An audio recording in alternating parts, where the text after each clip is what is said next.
I wonder how Hippocrates is getting on with the moon dew.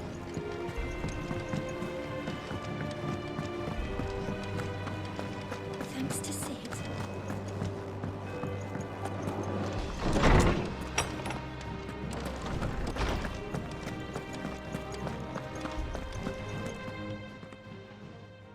How's work on the shielding progressing, Hippocrates? Well, very well indeed. And thanks in no small part to your kind assistance. I was just explaining to Tarja how we might best go about preparing the moon dew. And now that we have all the ingredients, we may begin. You can count on me. I've mixed more than a few mysterious concoctions in my time. I'm sure you have. What about the shielding itself? Work is underway, under the watchful eyes of Bardolph and Obolus.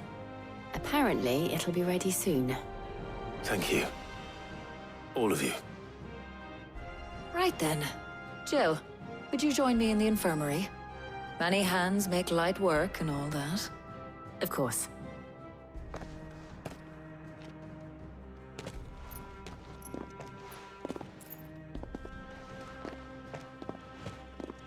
Oh, and Clive, thank you. It was nice, just being with you.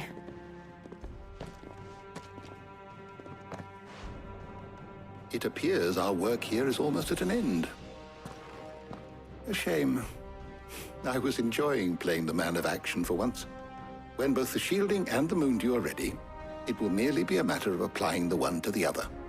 Followed by a rigorous process of testing and retesting, of course.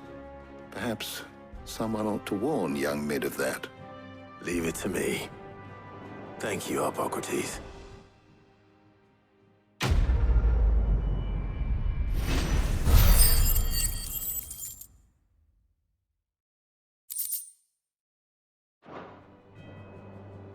Well, I'd better go and give Mid the good news then. How good it is to see you, Clive. I don't believe you've read this particular chapter before. What subject shall we consider today?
The door to the shelves shall ever be open.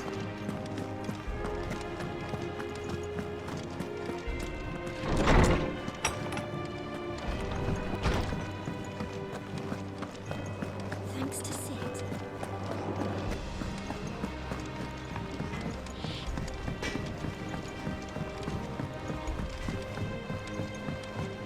I went up to give some greens to the chocolate.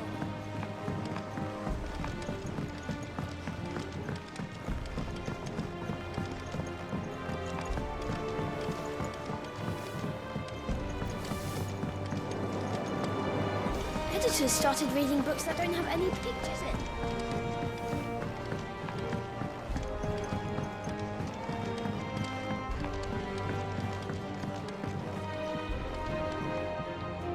Sorry to keep you waiting, Mid. But you'll be pleased to know that work on the shielding is underway. You found something for it?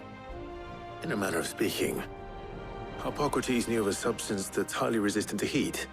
A coating that should provide the protection you need. He's supervising the construction and testing of the shielding as we speak. Brilliant! I knew you wouldn't let me down. Don't thank me. I'm just the errand boy. Right then, better start working out how to bolt all these bits together. To the Black Hammer!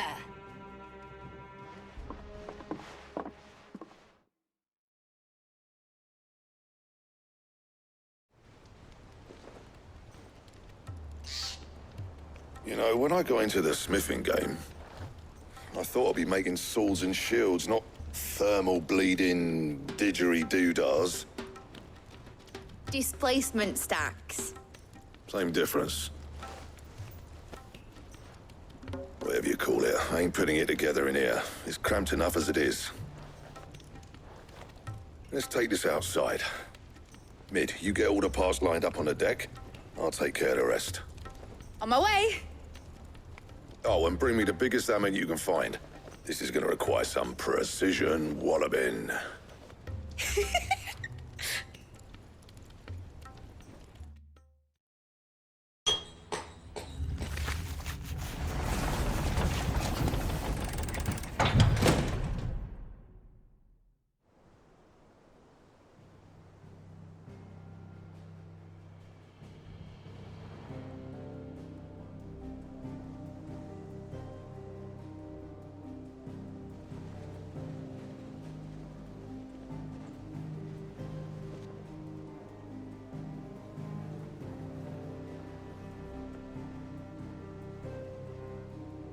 It's finished! It's finally finished! Thank fuck for that. I'll be feeling my hammer arm for weeks. Thank you, Clive, Blackthorn, everyone. That's one down and just 3 more to go. I'm sorry. Oh, didn't I tell you? The Enterprise has 4 mithril engines, and we'll be needing a displacement stack for each. You don't mean... Don't worry. Now they've got a finished one to work off, my gang in Canva can build the rest. Good luck to them, I say. Right, I'm off to get a sling for this elbow. Any other work comes in, keep it to yourselves, eh?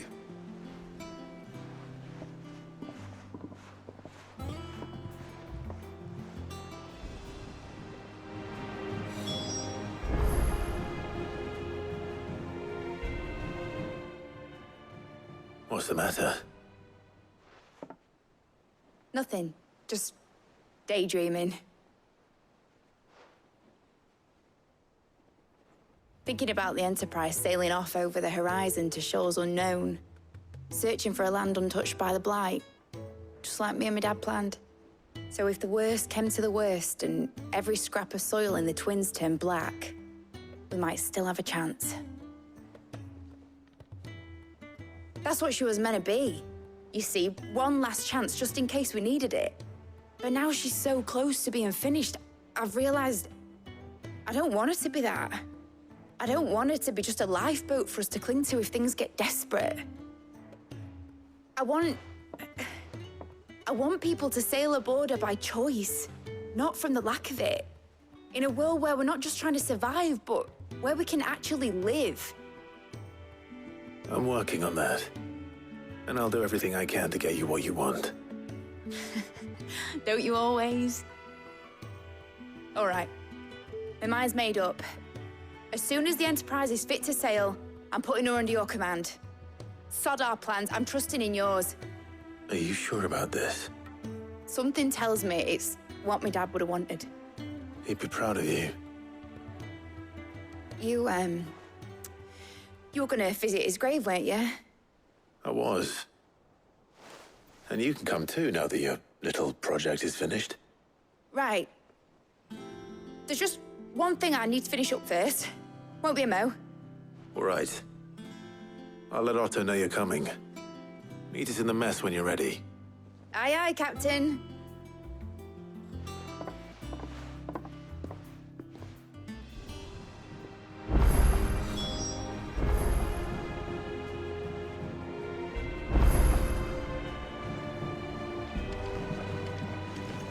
Is that the thing Tomes helped to build?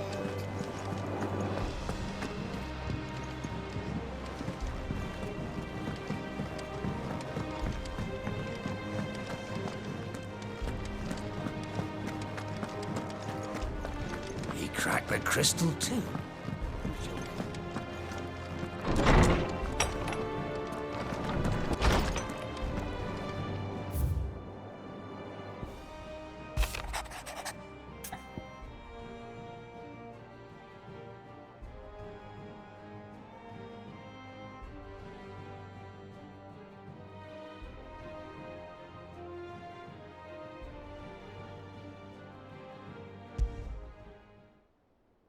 Trouble with the ledgers.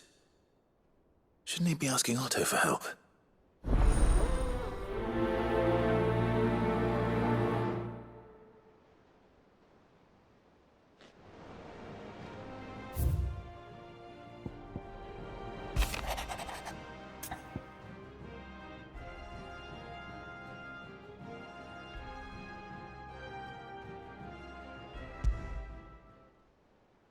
What could be wrong with Torgor? He seemed well enough when I last saw him.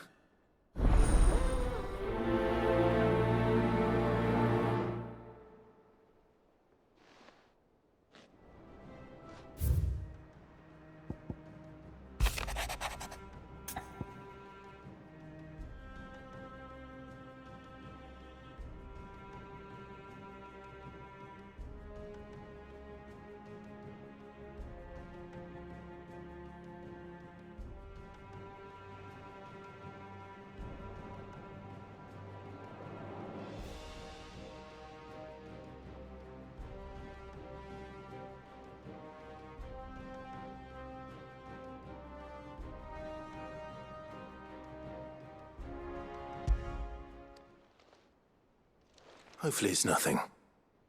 But I should speak to Blackthorn just in case.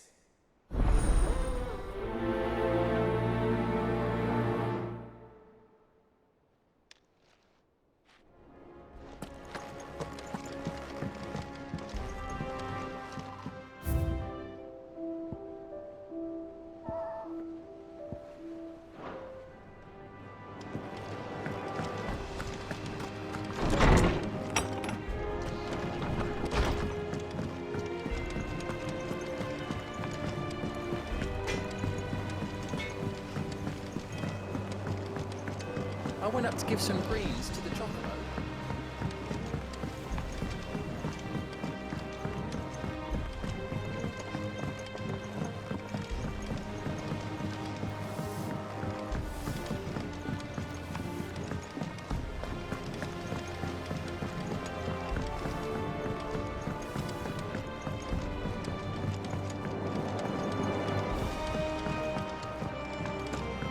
Well, that's it then. I'm buggered. Here, Sid. Reckon you might be just the man to help me out of a bit of bother, if you've a mind to. Let's hear it. Well, it's about this alembic the chief's got me making. Lovely bit of kit it is. Bung in a solution you want splitting, and it will separate it out, just like that. Problem is, it won't always get rid of all the impurities. And with some of the stuff we need it for, that ain't good enough. Which is why I've been looking for something to filter the liquid we'll be cooking off. And that's where I was hoping you could help me out.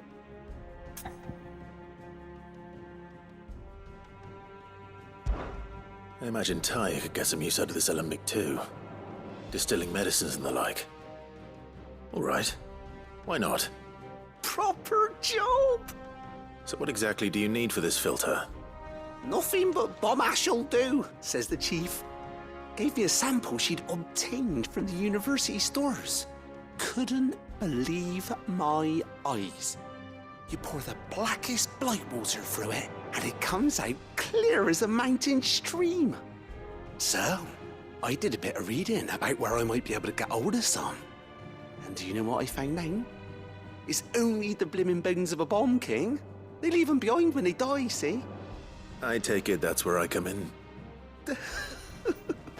If you wouldn't mind. I saw a billet on the hunt board for one just the other day. Would have gone myself, but, well, fighting dirty great balls of flame ain't exactly my forte. You, on the other hand... All right. I'll see what I can do. Thank you kindly. And a good hunting, eh?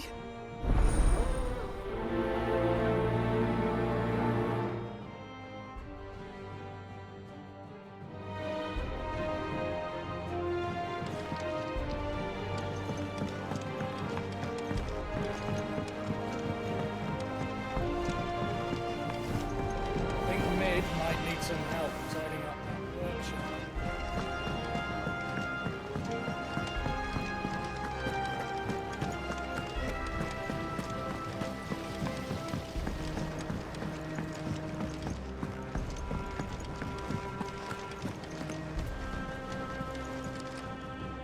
Clive, did you get my letter?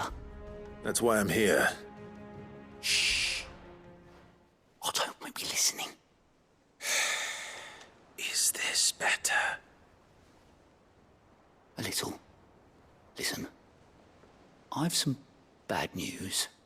It turns out the hideaway may be slightly behind in its payment to certain lenders, and it may be my fault. But I swear to the goddess, I thought I had the numbers square. Sadly, that square turned out to be more of a circle. Zero, you might say. I can straighten it out, I swear, but it's gonna take some time, and I'm gonna need help keeping it from Otto. Bit late for that, I'd say. There you are! What a surprise! So let me get this straight. You forget to pay our lenders what they're due, and instead of coming straight to me, you get Clive to come to you. And I hope he'll dig you out of the hole you've dug for yourself. Clive, the man in charge of the place you've been cheerfully trying to bankrupt. And you thought this was a cunning plan. Why? Well, who needs paying? Oh, just Martha. And the dame. And, well, Lady Karen. But only 500 talents. We owe 3 of our most trusted friends 5 million gil. Each. 5 million each. They lent us the bulk of the money we used to rebuild the hideaway, you see, and, well, I must have made some sort of oversight. Those ledgers were my responsibility, and it was my decision to entrust them to you. This is my fault. Do we have that much to hand? I can always ask my uncle. No, we don't. And no, you won't. We've lightened Lord Rosfield's purse enough. After the king's ransom we had off him, he deserves better than to see our begging bowl. Besides, we'll need to learn to stand on our own if we're gonna make this work. All right. But that doesn't mean you have to shoulder the burden yourself. Is there anything I can do to help? There might be. How'd you fancy taking these to Martha and the dame? Rocks. Rocks, he says. Worth 1,000 talents apiece, these are. A little something Sid and I set aside for when times got lean. And I reckon 15 million in overdue debt probably qualifies. I just hope our associates' eyes are a bit more discerning than yours. I'm sure there will be. Should be me making the rounds, really. But you know how it is with this place. Orders to bark, arses to wipe, and all that. I know. Which is why I don't mind going in your place. Go. Do you know why I only gave Master Clive here 2 star rubies? Because You'd rather Lady Karen killed me. Because I'd rather Lady Karen killed you. Yes. Well, I suppose this is goodbye then. Don't worry. I'm sure Karen will understand. Really? Do you think so?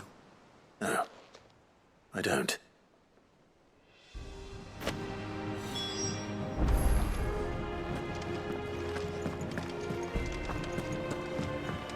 Mick told me she was building a ship.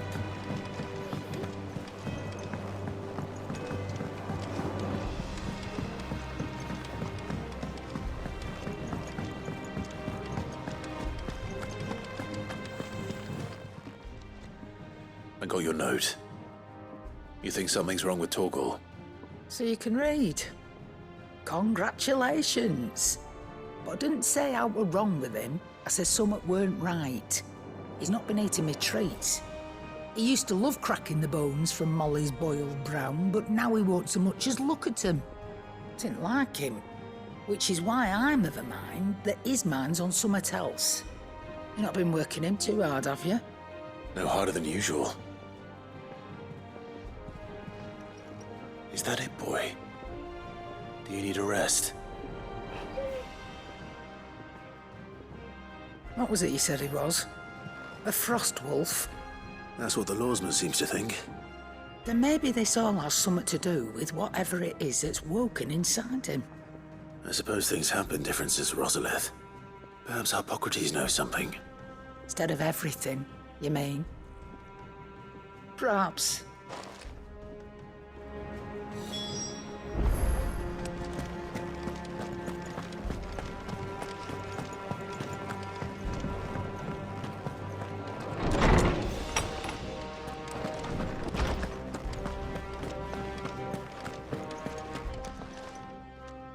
Lawsman, I need to ask you about Torgal.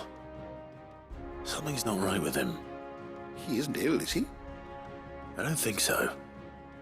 But according to Lady Karen, he seems to have lost his appetite, which is certainly a new development. She says he's hardly been touching his bones of late, and she believes it may have something to do with what happened at Rosalith Castle. I rather think she might be right, though not about his appetite.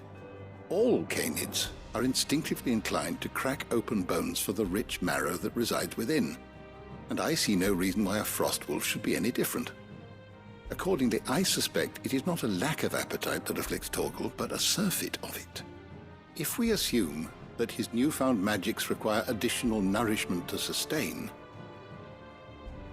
it may well be that the bones Lady Karen is accustomed to providing are no longer sufficient. Frost wolves, after all, habitually prey upon far larger animals, whose bones may yield altogether different nutrients.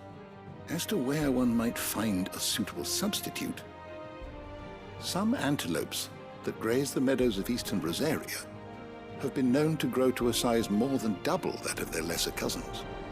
I don't recall ever seeing any that large. And little wonder. The oldest and largest such creatures rarely leave the safety of the highlands for fear of predators. The last elder antelope sighting I recall hearing about took place near Cressida, and that was long before the village was abandoned. Even so, it seems like a good place to start. Good hunting, Clive.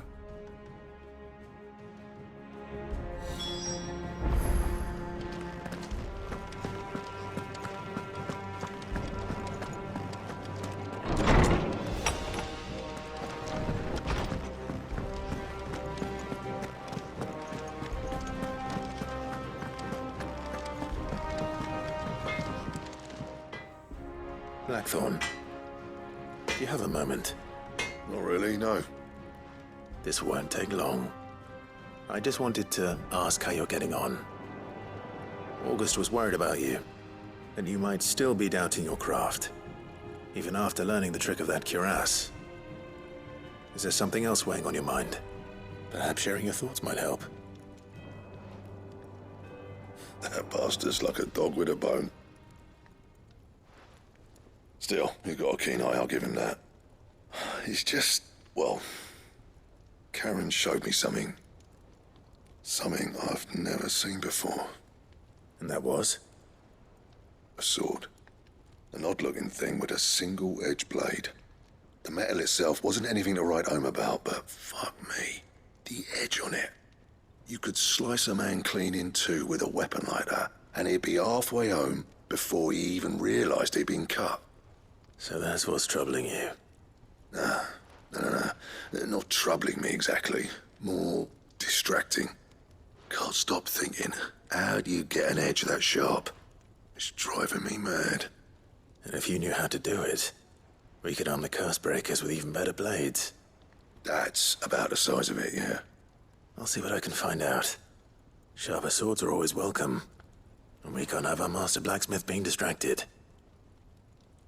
You're a soft touch, you know that. But I can't say I'm not grateful for it. Good luck, eh? Thank you. Let's see what Karen knows about this sword.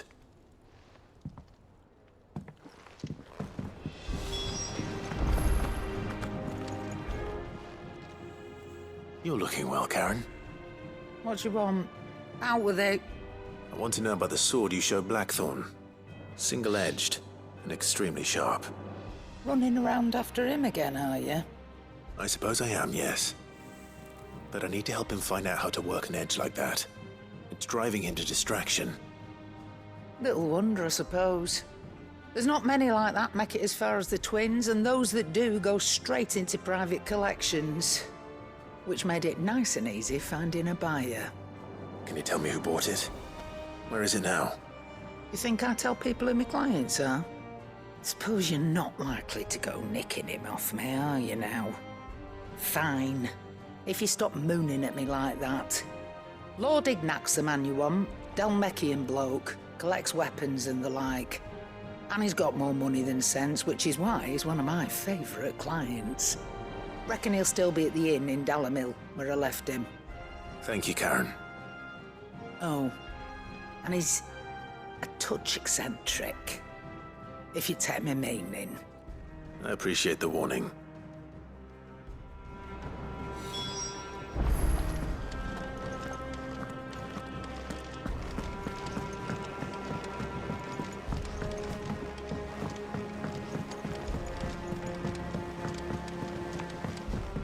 Is that the thing, Tomes? Mid told me she was building a ship.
You're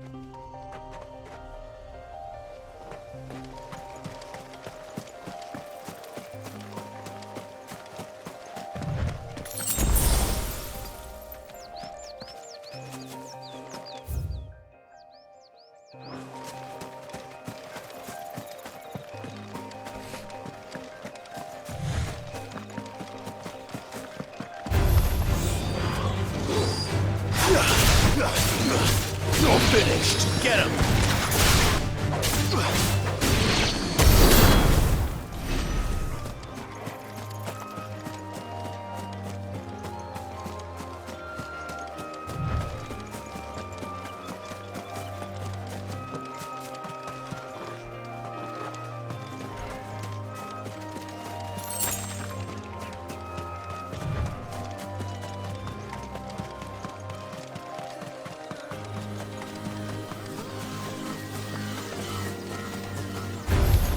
Time to fight.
Here. Greetings, Your Majesty.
Fine how. There's a good boy.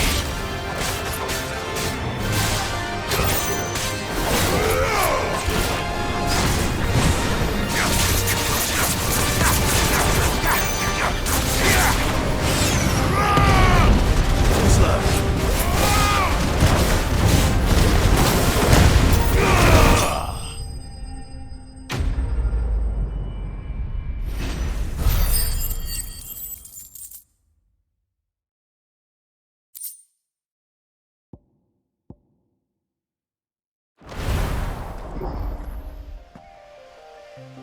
Your reign is over.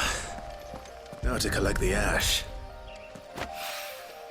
This looks like the stuff. Let's see if there's any more.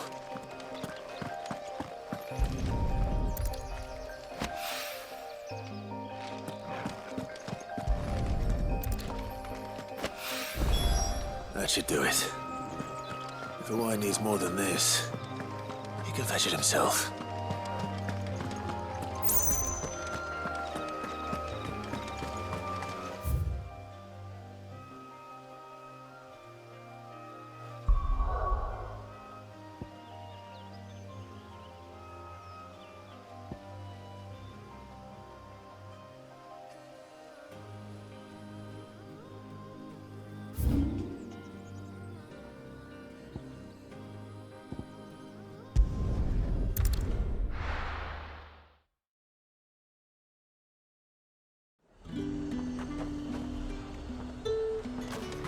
There's talk. At the glass gate. How the hell is anyone supposed to have...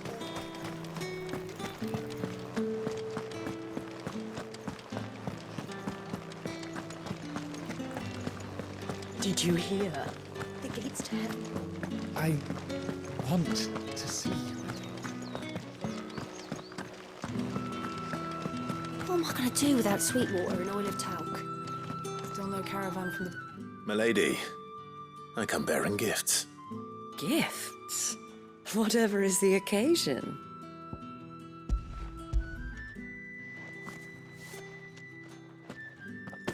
Oh my. Clive, you really have outdone yourself. Otto asked me to give it to you. To settle the Hideaway's debt with the Veil. And to compensate you for the time it took us to do so. You disappoint me, Clive. I thought you might finally be warming to me. Tell Otto he can keep his baubles. I tried to tell him as much the first time around. The man owes me nothing, nor does the Hideaway.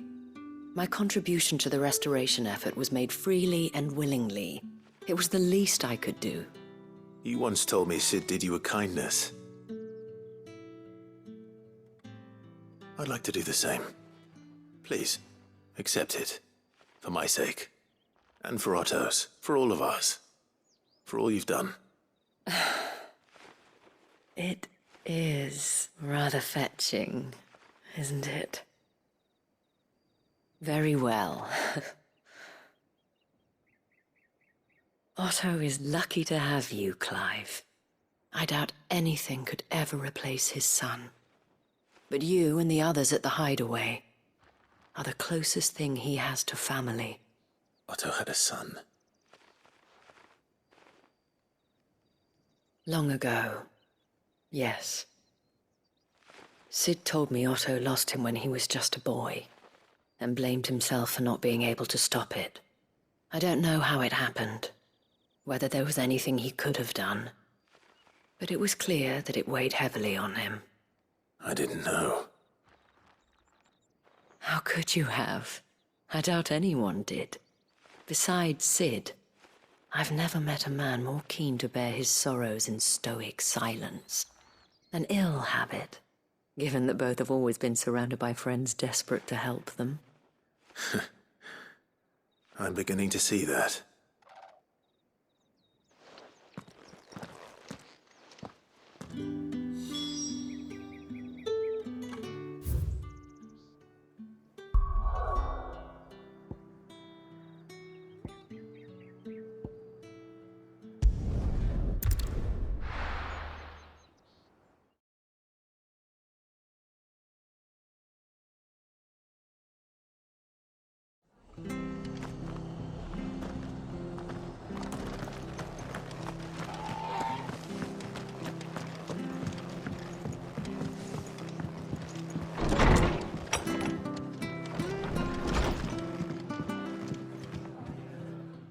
alive. We weren't expecting you.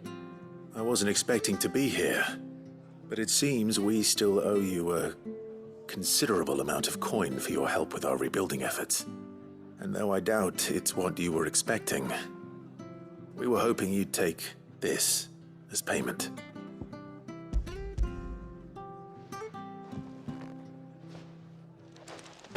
A star ruby? I can't accept this. It's worth at least twice what you owe me. More if you can find yourself the right buyer. Think of the difference as interest. Interest? If word got out I charged that much, no one would ever borrow from me again. Anyway, why are you the one here asking me about this? I'd have expected Otto. Bit much sending the Lord Marquis out to settle your debts, isn't it? The old goat working himself to death again? Something like that. Most days I think he's the only reason the hideaway's still standing. Same as always, eh? Back when the place was nothing but a twinkle in the eye of a recently retired Lord Commander, word is he was the first one Sid reached out to. Probably knew that without his strong arm and level head, the idea would never get off the ground. Sid may have been the face of the hideaway, but Otto's always been the backbone. And when Sid passed away, we were all worried that would be the end of it. That Otto would just give up. His death was hard on everyone. But it must have hit Otto hardest of all. But he didn't give up, did he? Quite the opposite, in fact. If I recall, he was the one who nominated you as Sid's replacement, and rallied the rest around you. I reckon what he saw in Sid, he saw in you too. And don't we all? Doesn't hurt that you're half as stubborn and twice as handsome, neither. That, and you keep good company. I suppose I do.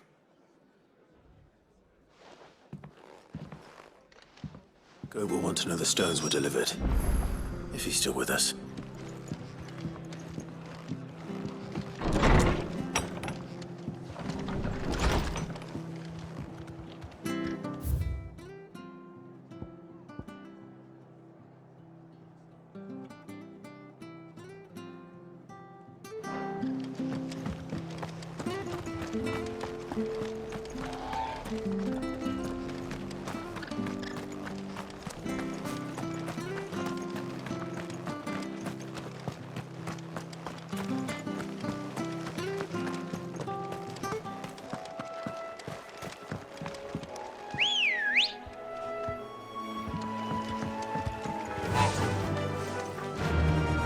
Fly, Ambrosia.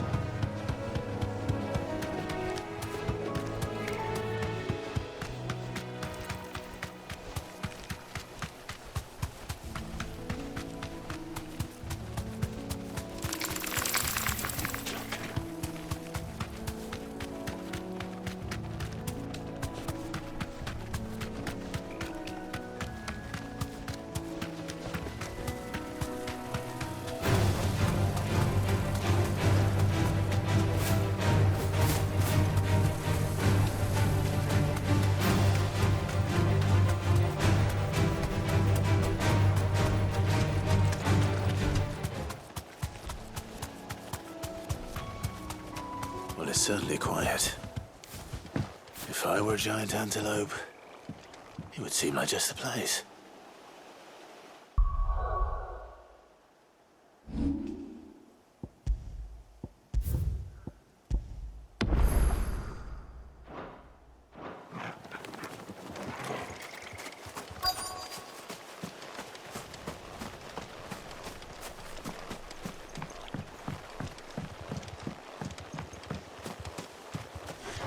I doubt we'll find one bigger than that. You hungry, Torgal?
Now...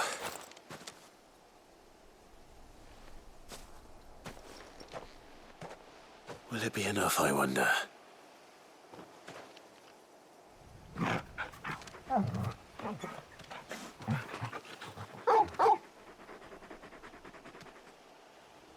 I say that answers my question. Which means we owe the lawsmen our thanks. You're just a big puppy, aren't you? A very big puppy.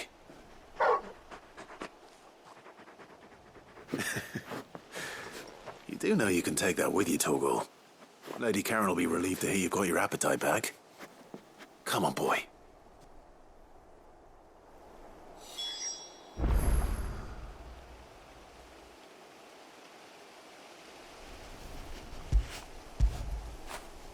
Now feel good, boy.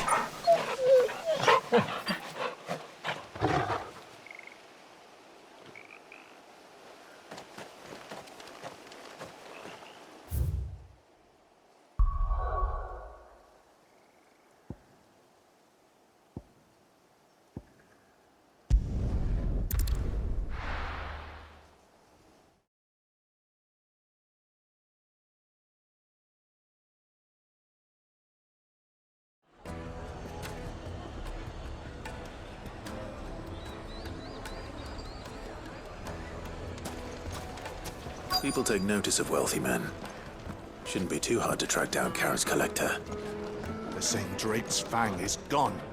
The whole Mother Crystal gone. What are we gonna do?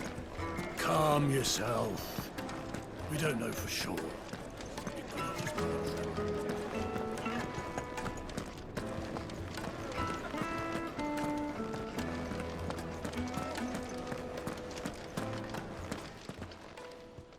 My reputation will be ruined! Ruined!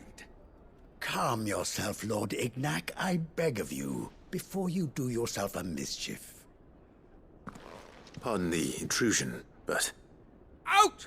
Get out! I paid for these rooms so I wouldn't be disturbed. Leave me be! Please, allow me to apologize. His lordship is going through a difficult time, and he's never been fond of guests arriving unannounced. Radim! Get rid of the filthy oaf this instant! Very good, Lord Ignac. Would you mind stepping outside for a moment?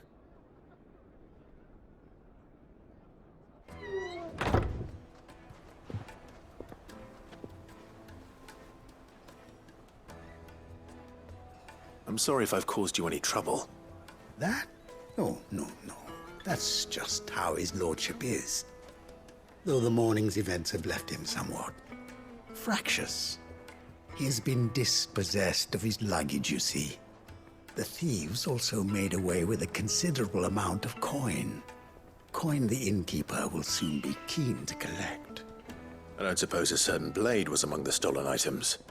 A single-edged sword. It was purchased from a merchant friend of mine. Ah, you know Lady Karen? Yes, I'm afraid it was. Then I'll retrieve Lord Ignac's luggage. But I have one condition. You have but to state it. You are welcome to anything that is within my power to grant. I want an audience with Lord Ignac. A few minutes should be enough. Then I'll be on my way. A condition I would be a fool to refuse. Of course, you shall have your audience. I don't suppose you saw where the thieves went? I did not, no. Though some discreet inquiries made on his lordship's behalf mean that I know where you might find them. The bandit's bed. Every ill-gotten coin in Dalamel is said to pass through that disreputable corner of the Valcroy. And that's where I'm heading. I shall speak to Lord Ignac in your absence, and arrange for an audience upon your triumphant return. That will be very kind of you. Farewell, and best of luck.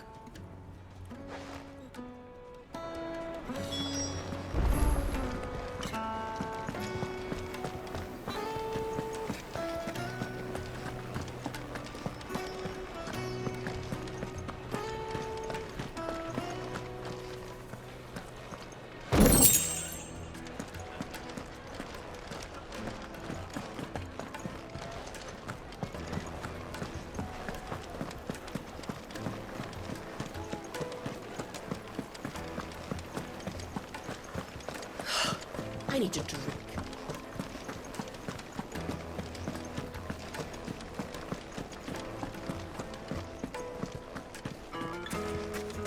Did the constables test you properly before they gave you that brand?